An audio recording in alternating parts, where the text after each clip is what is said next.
요한계시록 2장 세 번째 교회인 버가모 교회에 대해서 이야기해 보도록 하겠습니다. 버가모 교회가 세 번째 교회죠. 첫 번째로 에베소 교회를 봤고, 그 다음에 서머나 교회를 봤어요.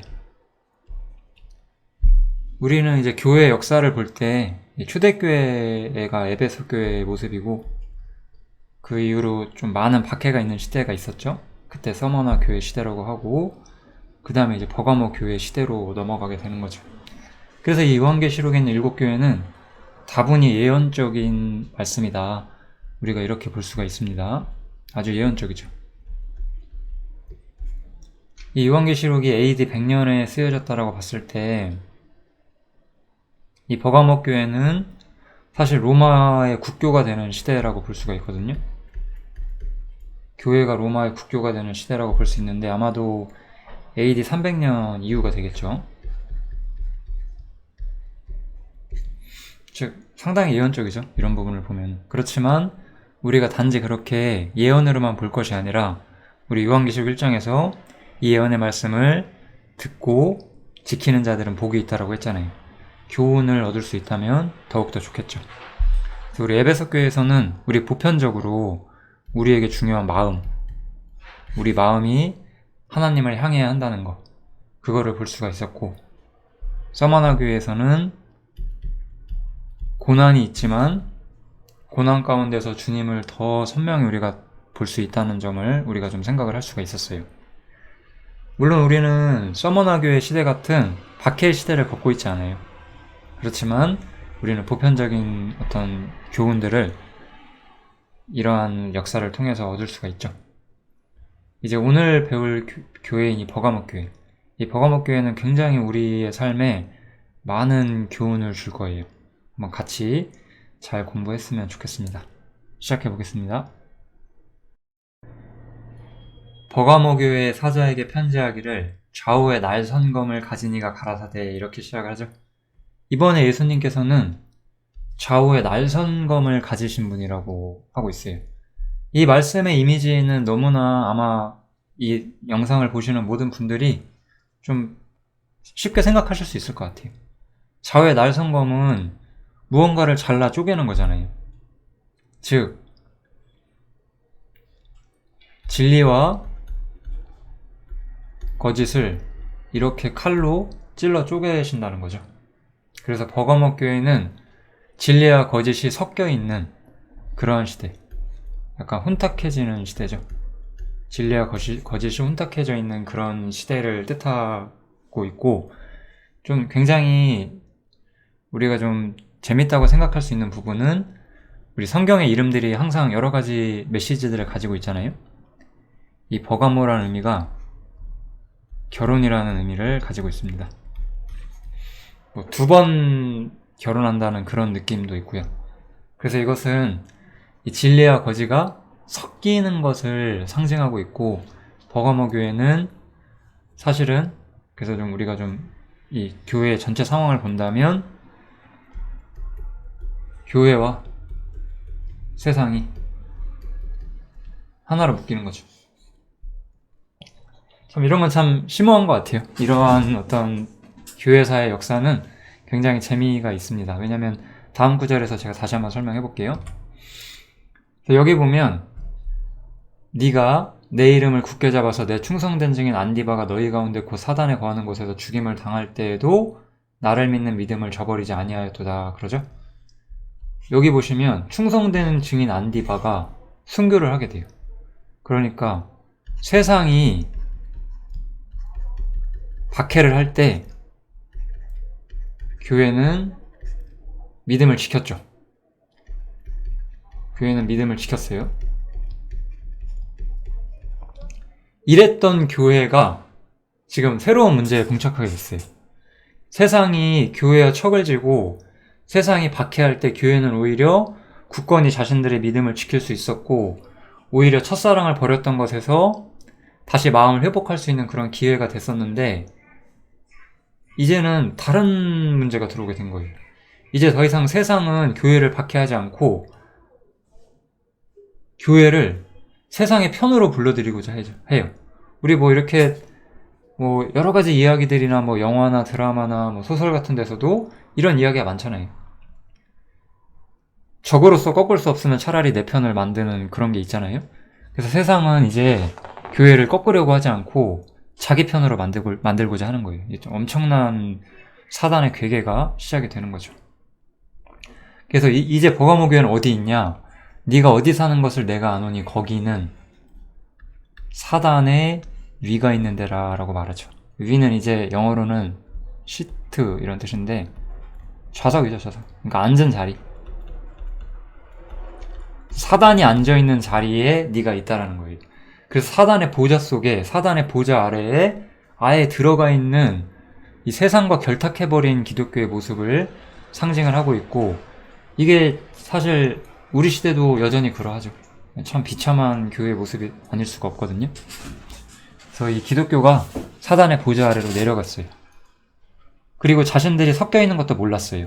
그렇기 때문에 주님께서는 좌우의 날성검을 가진 이로써 사단과 연결되어 있는 너희, 여기를 칼로 찢으시는 분으로서 묘사가 되는 거죠. 사단의 보좌 안에서 교회를 잘라내셔야 하는 그런 분으로서, 그렇게 우리가 해야 한다는 것을 가르치시는 분으로서 절대로 거짓과 타협을 용납하지 않으시는 분으로서 예수님이 좌우의 날성검을 가지신 분이라고 묘사가 되어 있는 거죠. 너무나 놀랍죠. 요한계시록에 이러한 어떤 논리의 흐름이라고 할까요?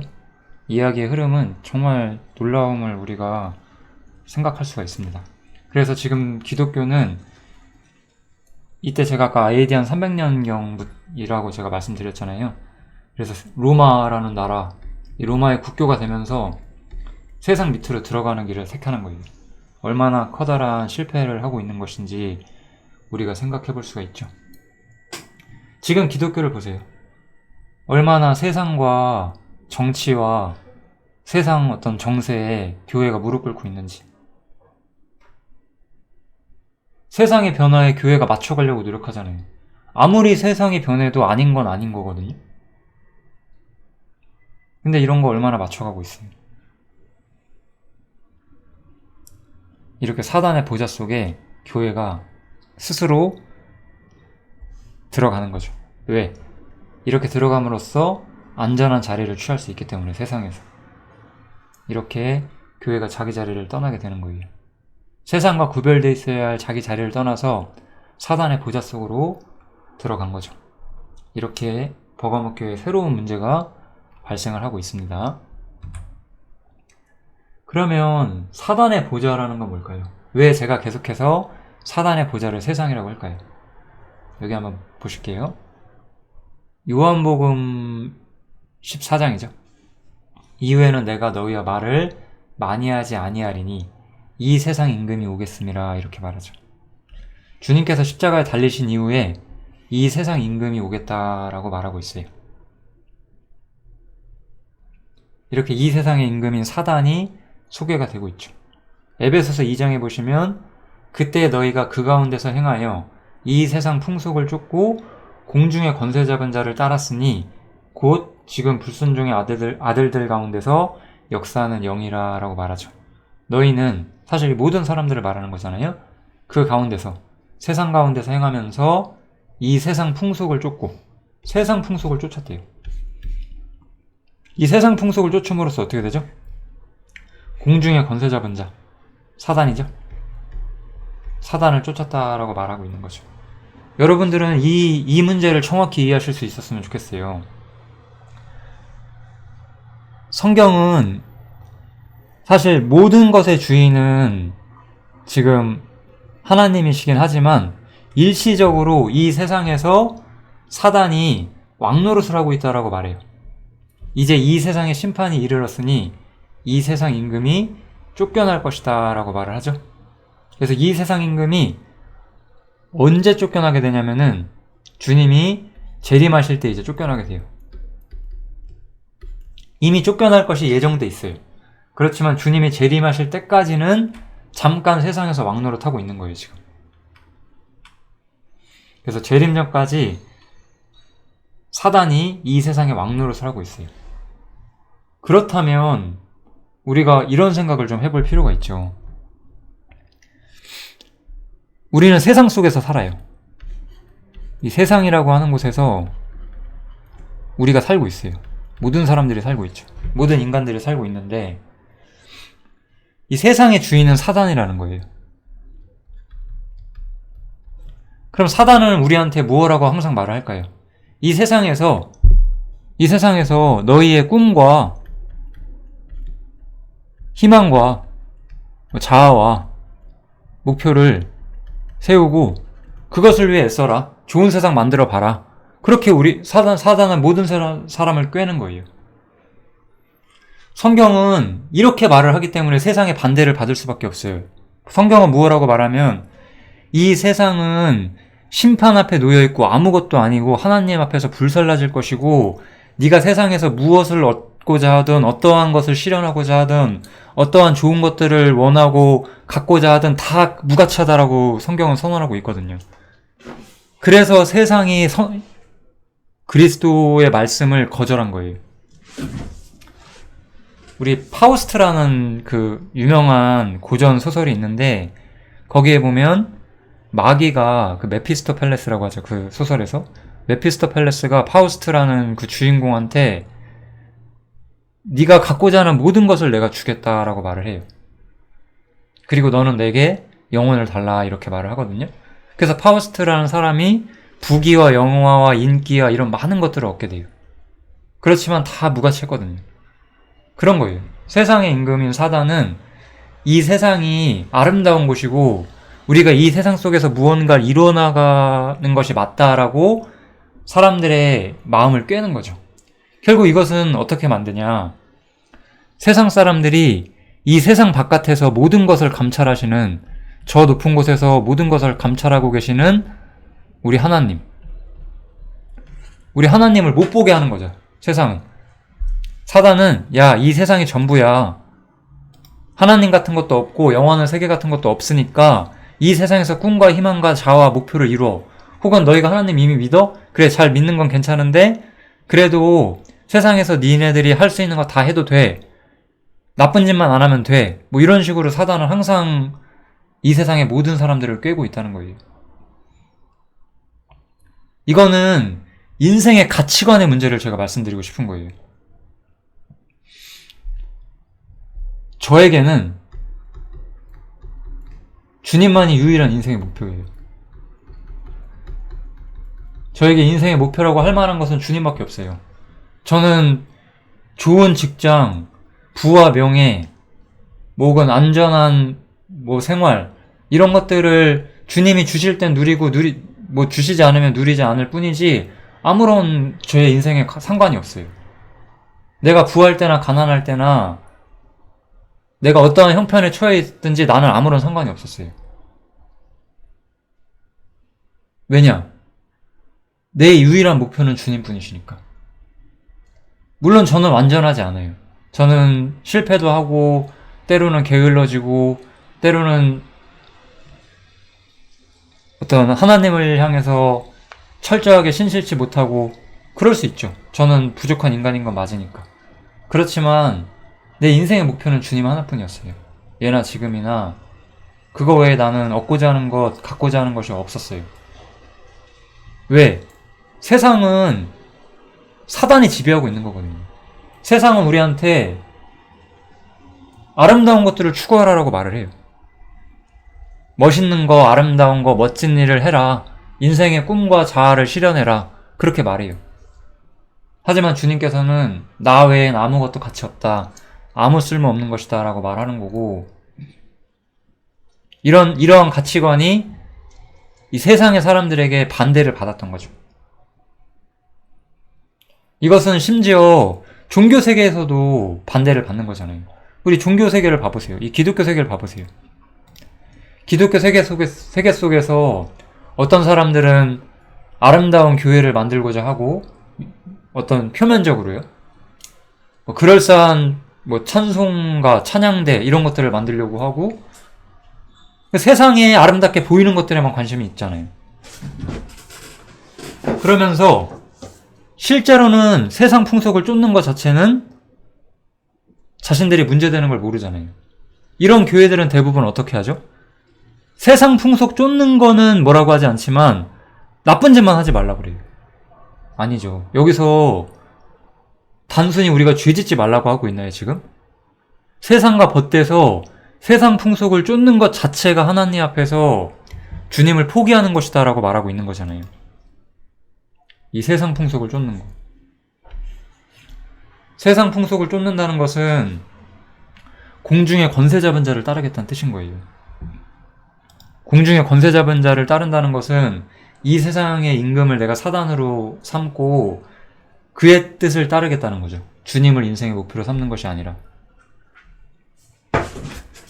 사단은 이렇게 새로운 방식으로 교회를 노략질하기 시작한 거예요. 그래, 너희 율법 잘 지켜. 혹은 교회의 법도는 잘 지켜. 나쁜 짓 안 하고 그렇게 사는 거 좋아. 그렇지만, 이 세상에서 너희가 누리고 싶은 거 다 누려. 시집가고 장가가고, 먹고 마시고, 자아 추구하고, 멋진 직업을 얻고, 세상에서 출세하고 이런 거는 괜찮아. 다 해. 이렇게 해준다고요. 세상 풍속 쫓게끔. 저는 대학교 때 하나님을 믿었고, 하나님을 믿는 순간 저는 좋은 직장을 얻을 필요가 없다는 거를 직감적으로 알았어요. 제가 해방을 알지 못했어요, 그 당시에는. 그래서 실제로 좋지 않은 직장에 가서 제가 일종의 멸시와 어떤 비웃음을 당할 때 마음이 쓰린 적도 있었어요. 그렇지만 그때에도 그런 일 자체가 싫진 않았거든요. 내가 주님의 사람이기 때문에 이렇게 가는 것이 너무나 당연하다고 생각했어요. 내가 몸이 약해서 어떤 특정한 일을 못할 순 있겠지만 사실은 어떤 일이든지 내가 버틸 수만 있다면 상관은 없는 거예요. 혹은 정말 상황이 안 좋으면 내가 버틸 수 없더라도 버텨내야죠. 그게 우리 마음이잖아요. 세상에서 멋있게 보이고 세상에서 존경받고 나한테 그런 건 아무런 관심이 없거든요. 오히려 때로는 사람들이 당신은 그래도 공부도 많이 했고 그런데 왜 이런 일 하느냐고 물을 때 저는 오히려 말할 수 있어요. 난 주님을 믿기 때문에 그 모든 것들을 다 배설물로 여기고 이렇게 살 수가 있었다고. 제가 옛날에 취직할 때 그 면접관이 나이랑 어떤 학력에 봤을 때 경력이 되게 후진데 그동안 뭐 했냐. 나 하나님 섬기느라 여기저기 다녔다. 후회 안 하냐. 절대 후회하지 않는다. 저는 그렇게 말했거든요. 왜냐면 내가 쫓아야 되는 것은 세상 풍속이 아니에요. 내가 원하는 것은 세상에서 잘 먹고 잘 사는 게 아니었어요. 여러분들은 어떠신가요? 이 세상의 임금은 우리한테 악한 짓을 해라, 무슨 살인과 간음을 저지르라 이렇게 하지 않아요. 그런 건 잘 지키지만 세상 풍속만 쫓아라. 남들처럼 살자. 그냥 평범하게 살자. 남들처럼. 그렇게 말하는 거죠. 여러분들은 어떻게 사시나요? 여러분들의 목표는 뭔가요? 이게 이 세상의 임금 사단이 지금 이 시대의 교회를 자신의 편으로 끌어들이는 계기였어요. 엄청난 계기였죠. 지금도 이렇게 돼 있잖아요. 기독교 세계가. 이 파괴력이 지금도 있잖아요. 엄청난 일이 발생을 한 거예요. 교회 속에서. 그렇게 사단은 세상에서 왕노릇했고, 그래서 성경에서는 세상이 하나님과 원수된 곳이고 세상을 사랑하지 말라고 계속해서 이야기를 하고 있어요. 제가 서머나 교회에서 갈라디아서 6장 14절도 이야기했죠. 바울 사도가 자신이 세상에 대해서 못 바뀌었고 세상도 나에 대해서 못 바뀌었다. 서로가 서로를 원수지간으로 보고 있다라고 하는 거잖아요. 여기서도 말하죠. 세상에 있는 모든 것이 육신의 정욕과 안목의 정욕과 이생의 자랑일 뿐이다. 세상에 있는 건 아무것도 아니에요. 다 아무것도 아닌 거예요. 부와 명예와 권세와 인기와 그 외에 세상에서의 선과 의 이런 것조차도 아무것도 아닌 거예요. 아직은 세상에서 사단이 왕노릇하고 있기 때문에 우리는 세상과 타협할 수 없는 거예요. 여기서 우리는 우리의 삶이 어떤 부정과 악행으로 가는 것이 아니라 세상과 타협하는 신앙이 얼마나 치명적으로 위험한가, 그것을 버가목교회에서 이야기를 해주고 있는 거죠. 이제 교회가 가야 될 길이 어딘지를 우리가 생각을 해봐야 돼요.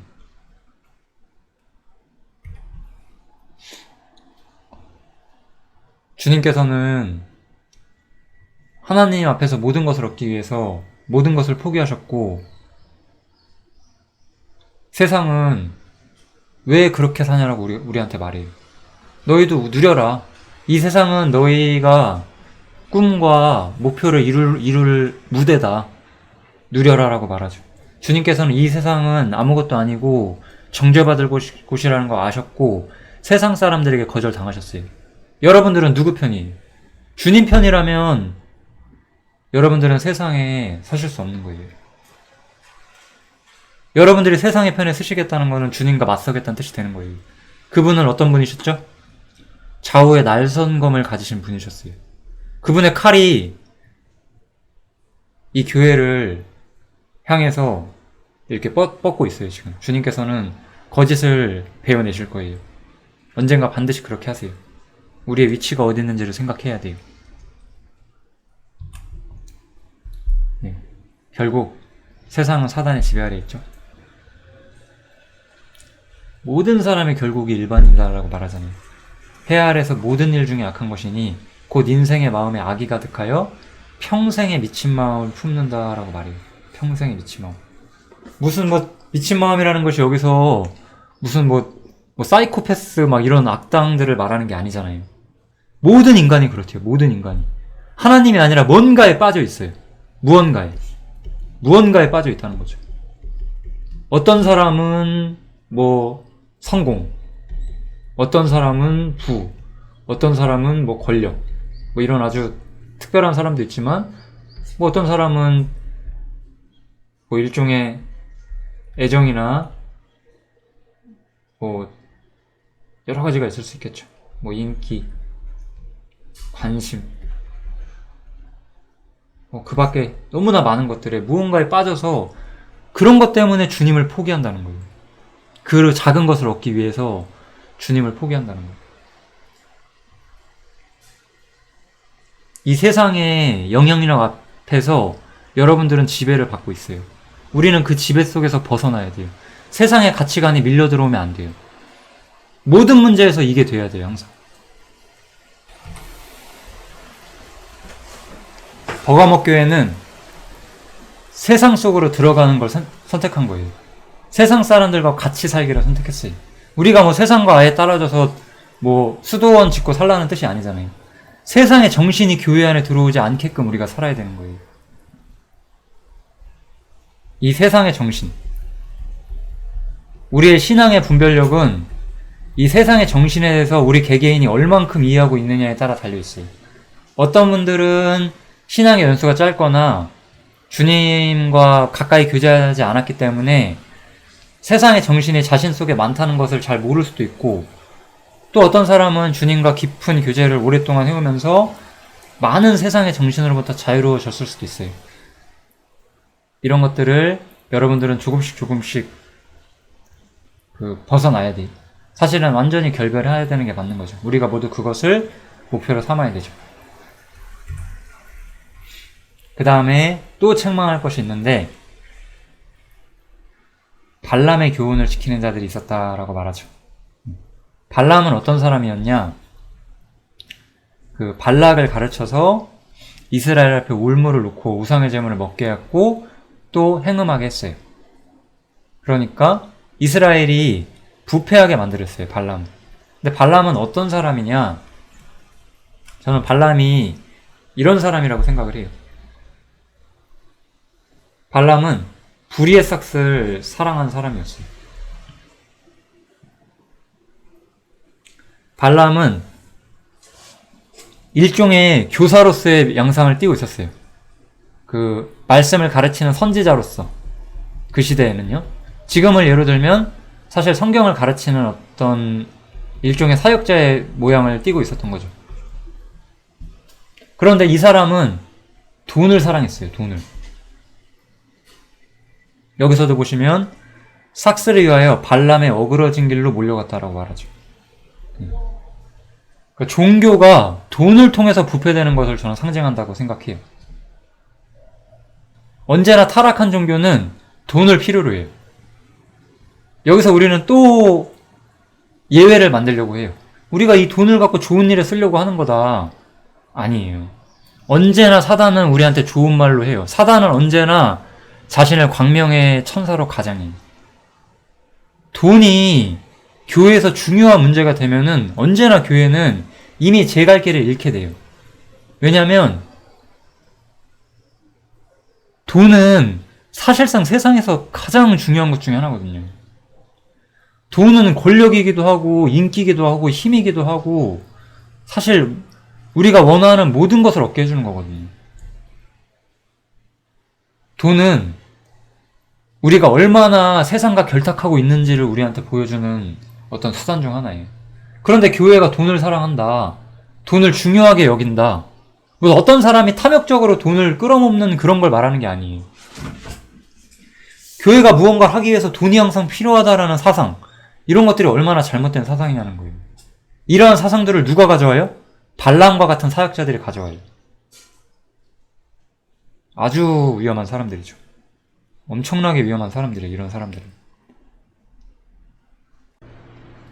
이거는 베드로서인데 베드로서에 보면 저희 이 거짓 교사들이거든요. 민간의 거짓 교사들이 일어났다. 거짓 선지자들이 일어났다. 이렇게 말하면서 이 사람들은 탐심을 인하여 지은 말을 가지고 너희로, 성도들이잖아요.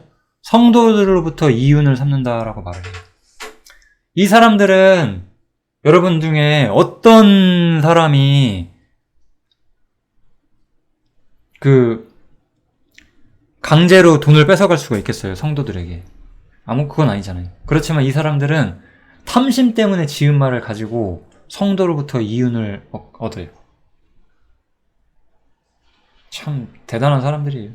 그런데 성도들은 또 그 말을 듣고 그래 내가 이렇게 하는 게 맞겠어 하고 이렇게 하죠. 이렇게 탐심을 인하여 지은 말을 가지고 그들이 무슨 가르침을 할 수가 있겠어요. 그러니까 이들은 세속적인 사역자밖에 되지 못해요. 왜냐하면 돈 없으면 아무것도 못하는 사람들이 되거든요. 이 사람들은 전도를 할 때도 돈이 필요하고 사역을 할 때도 돈이 필요해요. 교회를 아름답게 건설하지 않으면 사람들이 교회에 안 올 거라는 그런 허망한 말들이 교회 속에서 그냥 나와요. 이미 정신 나간 거죠. 그런 말이 나온다는 것은. 교회를 크게 지어야지 그 안에 사람이 채워진다. 이미 끝난 거예요. 그런 말이 나오는 교회는 이미 끝난 거예요. 이미 교회라고 할 수가 없는 거예요. 그거는.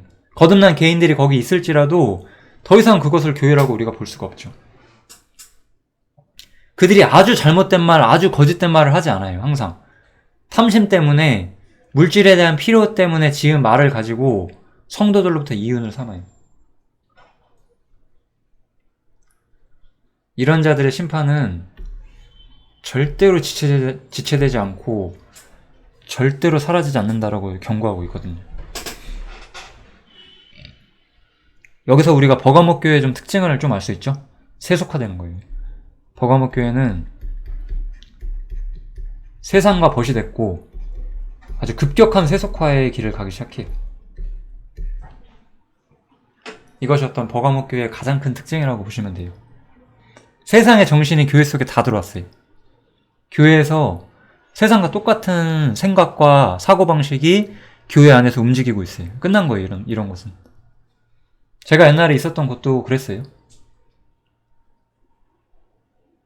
근데 모르죠. 그분들은. 왜냐면은 그분들이 가장 많이 했던 말은 좋은 의도로 하는 거 아니냐. 언제나 좋은 의도를 밑에 까는 것이 사단의 능력이에요. 세속화되는 것은 그 사람들한테 안 중요해요. 세속화되긴 하지만 좋은 의도로 하는 거 아니냐. 그렇게 말하죠. 이게 버가모 교회의 실패예요. 강력하게 경고를 받고 있어요. 그 다음에 니골라당의 교훈을 지키는 자들이 있다라고 말하죠. 우리 에베소서에서 니골라당의 행위가 들어오기 시작했어요. 성도 사이에 어떤 신분제도 필요성 이런 것들을 말하고 사람을 높이는 그런 시스템이 들어오기 시작했고, 이제는 하나의 교리로서 교회 속에서 정립이 돼가고 있었어요. 국교가 되면서 이제 우리가 소위 말하는 천주교라는 게 시작이 됐고, 그때부터 어떤 성도들의 어떤 계급이 나눠지기 시작하고, 마치 구약성경처럼 그런 문제들이 이제 본격적으로 발생하기 시작하죠. 우리는 모두 다 왕같은 제사장들이에요. 때로는 교사가 필요해요. 왜냐하면 진리를 우리가 배우는 데 있어서 모든 형제들이 진리를 옳게 분편하는 데 있어서 잘하지는 못하거든요. 그럴 땐 교회 안에 교사가 필요해요. 교사는 그렇지만 성경을 가르치는 것 외에 다른 권위는 없어요. 그리고 그 사람 자신도 그 권위 속에 복종해야 돼요. 저는 그래서 사실은 저의 강론을 보시면 제가 뭐 이렇게 살아라 저렇게 살아라 그런 얘기를 별로 많이 하고 싶어 하지 않아요. 그냥 성경이 무엇을 말하는지를 그냥 그대로 전하는 것을 저는 훨씬 더 좋아해요. 나도 지켜야 되는 것이기 때문에. 어쨌든 이렇게 니골라당의 교훈을 지키는 급격한 세속화가 버가모 교회에 발생을 하게 되는 거죠. 그렇기 때문에 회개하라라고 말하고 있어요. 그러므로 회개하라. 그리하지 아니하면 내가 내게 속히 임하여 내 입의 검으로 그들과 싸울 것이다. 이렇게 이야기를 하고 있죠. 주님께서 교회를 책망하시고 진리의 말씀으로 교회를 책망하시고 교회를 다듬을 것이다 라고 지금 말씀하시고 있는 거잖아요. 그래서 여기서 회개라는 말은 좀 생각해 볼 만하죠. 우리 에베소서 1장이 아니죠. 요한계시록 2장의 첫 번째 에베소 교회에서도 회개하란 말이 나왔잖아요. 그때 그들은 자신들의 마음을 돌이켜야 됐어요. 행위는 있지만 마음은 떠난 그들의 삶의 자세, 태도를 돌이켜야 됐는데, 이번에는 진리를 향해서, 거짓이 아니라 세상과 타협하는 방식이 아니라 결국 이것은 어떤 우리의 어떤 교리 혹은 삶의 가치관, 일종의 신앙관, 이런 것들이 완전히 잘못되고 있었다는 거예요. 이런 것들이 모두 다 세속화되고 있었을 때 다시 올바른 곳으로 회개하라라고 말을 하는 거죠. 이거는 그래서 어떤 개인의 삶의 방식의 회개를 말하는 게 아니에요. 그리고 저는 이거를 너무나 중요하게 생각해주면 좋겠어요. 많은 분들이 또 이런 경우가 많아요. 진리를 연구하고 진리를 쫓아 사는 것에 무관심한 경우가 많아요. 남들은 잘 못 사는데 나만 잘 살면 돼. 뭐 이런 식으로. 이게 여러분 한 명 잘 산다고 여러분이 그냥 나름대로 경건하게 산다고 해결되는 문제가 아니에요. 지금 이 문제가. 우리는 개인적으로 경건을 유지해야 되는 책임과 더불어 이 진리의 기둥과 터인 교회 속에서 어떻게 우리가 행해야 되는지에 대한 명령을 받고 있어요. 지금. 돌이키셔야 돼요. 때로는 명목상의 기독교계 속에서, 이 거짓된 버거머 교회 속에서 구원받은 성도들이 있을 거예요. 뭐 저는 100% 없다라고 말할 수 없는데, 그러나 그런 곳에 있으시면 안 돼요. 왜냐면 회개하고 돌이켜야 돼요. 그렇지 않으면 주님께서 책망을 하실 것이다. 이렇게 좀 이야기를 하고 있는 거죠. 이제 귀 있는 자는 성령이 교회들에게 하시는 말씀을 들을지어다 하면서 이제 이기는 자에게 주어지는 약속이 나오죠. 이기는 자에게는 감추었던 만나와 흰돌을 줄 것이다 라고 말을 하고 있어요. 제가 흰돌이 좀 쉬워서 흰돌 먼저 말씀을 드릴게요. 흰돌은 이거는 이제 그 당시의 문화인데, 그 당시에 이제 고대 어떤 로마나 그리스 이런 데서 투표를 할 때 이게 돌이 아니라 콩이라고 말하는 데도 있더라고요. 고대 문헌들에 보면은. 아무튼 흰돌과 검은 돌이 있어요. 그래서 어떠한 의견을 낼 때 흰돌은 찬성표, 검은 돌은 반대표예요. 그러면 주님께서 힌도를 준다는 건 무슨 뜻일까요? 우리는 여기서 교회가 세속화와 싸운다는 거 알 수 있어요. 세속화와 싸운다는 거는 정말로 이기는 자는 소수라는 거예요. 이기는 자, 정말로 올바른 신앙을 가진 사람들, 이 사람들은 소수예요. 그리고 다수가 세속화돼 있을 거예요. 이들은 이미 처음부터 세상 사람이니까. 그러면 사실 이들이 다수가 나에게 잘못됐다라고 말할 가능성이 많아요. 이런 것 한번 경험해 보신다면 좋을 텐데요. 참 때로는 교회 형제들한테도 비난도 받아보고 그러셔야 형제라고 생각했던 사람들에게 받는 거죠. 어찌 보면은 형제한테 받는 것일 수도 있겠지만 그들에게 미혹된 그런 형제들도 있을 수 있고 일시적으로. 이럴 때 이런 상황 속에서 제가 이 말씀을 깨닫게 됐었거든요. 되게 옛날에 한 거의 10년 전인데 참 그때는 제 개인의 삶에서는 참 고된 시기였던 것 같아요. 그때는 제가 전하는 것들을 올바로 들으실 수 있었던 분이 상당히 적었어요. 지금은 많습니다. 아주 참 하나님께 감사할 일이죠. 그때 하나님께서 나에게 힌도를 주셨다는 걸 알았어요. 저는 다수가 나에게 잘못됐다고 말해도 내가 맞아, 내가 맞다는 걸 확신하는 거예요. 아집과 고집이 아니었어요. 어떠한 성경에 비춰봐도 나는 확고하게 올바른 길을 선택하고 있었어요. 물론 때로 어떤 사람들은 저의 부족한 인격을 책망하죠. 그건 어쩔 수 없어요. 저도 부족한 인간이고 언제나 저는 그걸 인정했어요. 나도 그 정도 사람이니까. 그렇지만 나는 하나님의 진리 가운데서 올바른 길을 택했고 소수지만 하나님의 진리가 나를 비호해주고 있었어요. 하나님의 진리의 보호와 하나님의 진리의 비호를 받는다는 건 얼마나 값진 일일지 한번 생각해보세요. 저는 힌도를 얻었다는 거 알았어요. 하나님께 나에게 힌도를 던져주셨다는 거예요. 온 세상이 내가 잘못 생각하고 있다고 말할지라도 하나님은 내 편이라는 거 알았거든요. 그게 힌돌이에요. 너무나 멋있지 않나요? 힌돌 받았어요. 진짜 이기는 성도들은. 진짜 거듭난 사람들은 이 힌돌을 가지고 이 세속화된 교회 속에서 자신의 신앙과 마음을 지킬 수 있는 사람들이에요. 정말 너무나 멋있죠? 이런 구절들. 우리 시편에 보면 다윗이 그런 말을 하죠. 천만인이 나를 둘러치려 하여도 나는 두려워하지 않는다고. 진짜 그래요. 나에게 반대하는 사람이 아무리 많아도 그건 중요하지가 않아요. 왜냐면 다 틀렸으니까. 그 사람들은 자신들의 생각을 갖고 그걸 말할 뿐인데 성경이 나의 편에 있다니까요. 이게 힌돌이에요. 너무나 멋지죠? 다음 만나에 대한 이야기를 하고 마치도록 하겠습니다. 만나를 좀 길게 말하려면 너무나 길어서 제가 좀 핵심만 좀 말씀을 드려볼게요. 요한복음 6장을 그래서 제가 좀 선택을 했거든요. 요한복음 6장에 보면 기록된 바 하늘에서 저희에게 떡을 주어 먹게 하였다 함과 같이 우리 조상들은 광야에서 만나를 먹었나이다 이렇게 말해요. 그러니까 이스라엘의 조상들이 광야에서 만나를 먹었어요. 이건 무슨 뜻이냐? 이스라엘 조상들이 여기서 어떤 하나님의 보호를 받고 하나님의 은혜를 체험하고 하나님의 은혜를 경험하기도 하고 어떤 하나님의 이들을 다루심을 경험하는 거죠. 하나님의 선하신 어떤 인도하심 같은 거를 경험을 하는 거죠.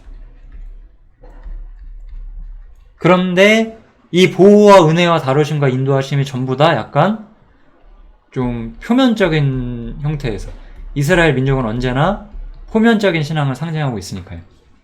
물론 그렇다고 이 표면적이기 때문에 이것이 전혀 은혜가 아니라는 게 아니에요. 그냥 정말 보이는 대로 은혜 받은 거잖아요. 우리 구약 성도들은 이스라엘 성도들은 순종하면 복 받고 불순종하면 벌 받는다고 했잖아요. 그런데 교회는 그게 통하지 않죠? 왜냐하면 교회는 하늘에 속한 신령한 복을 얻었기 때문에 우리의 복은 이스라엘이 얻었던 복과는 달라요. 그래서 주님께서는 이 요한복음 6장에서 만나로는 부족하다라고 사실 말씀을 하시고 있어요. 그러면서 내 살을 먹고 내 피를 마시는 자는 영생을 얻을 것이다 라고 말을 해요. 이거는 뭐 죽어서 천국 갔다는 그런 의미 이상을 의미하고 있죠. 여기서 내 살과 피를 마시는 거는 사실 의미하는 게 뭐죠? 예수 그리스도의 죽음이죠. 죽음과 뭐 부활까지인데 그냥 죽음만 얘기할게요. 죽음과 부활.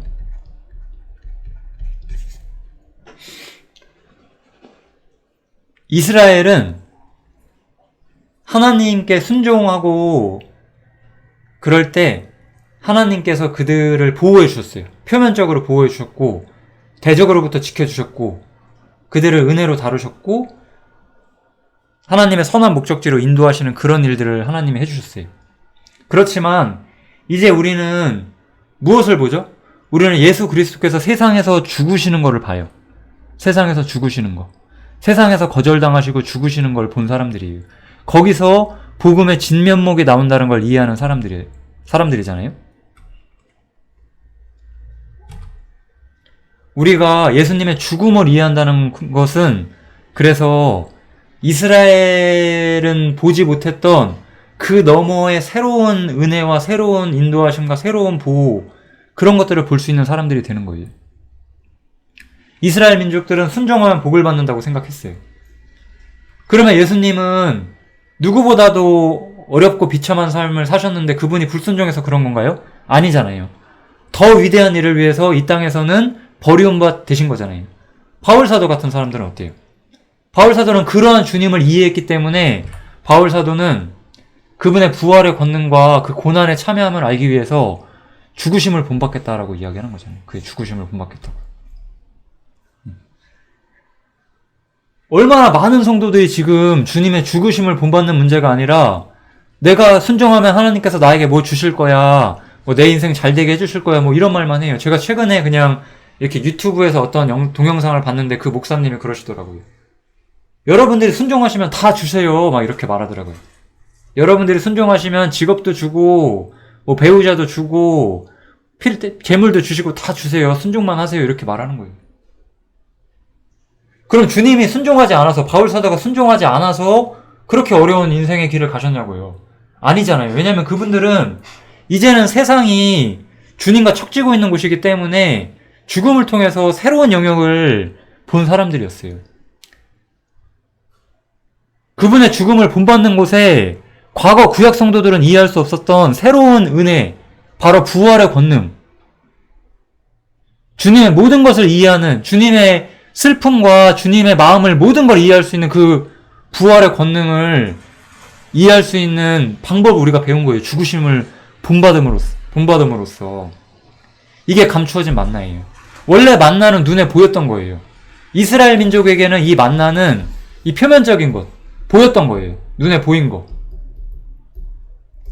그런데 이제 죽음과 부활을 통해서 나오는 은혜는 이거는 예수님의 어떤 겉으로 나타나지 않았던 새로운 은혜란 말이에요. 그래서 이거는 감추어졌던 새로운 주님에 대한 은혜의 모습인 거죠. 그래서 이제 우리는 주님께서 나에게 뭘 해주시는 거를 바라는 사람들이 아니에요. 나는 이제 그분과 같은 고난, 그분과 같은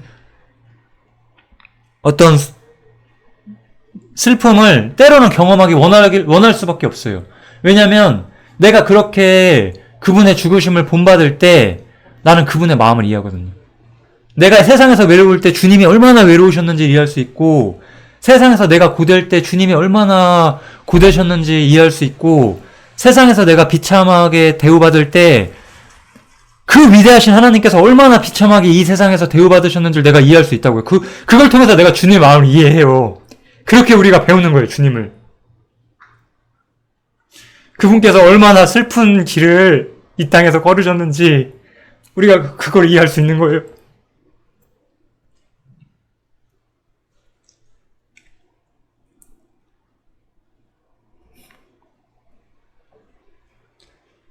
그래서 주님께서는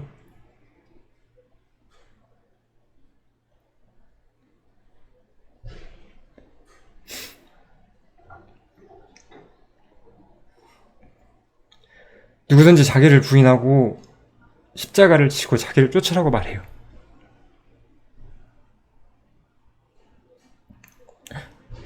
나는 내가 잘 될 때 뭔가 하나님께 배우는 게 아니에요. 내가 십자가를 질 때, 내가 세상을 아무것도 아닌 걸로 여기고 내가 무언가 얻으려고 노력하지 않을 때, 차라리 주님처럼 고난 받을 때 우린 더 많은 걸 얻을 수가 있어요. 그래서 우리는 주님의 죽으심을 본받아야 돼요.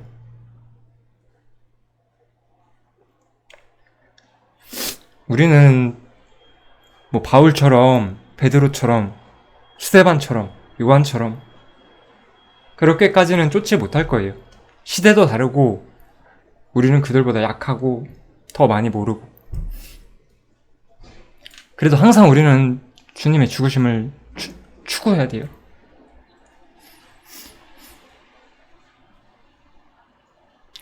우리는 세상에서 무언가 얻고자 노력하지 않아야 돼요.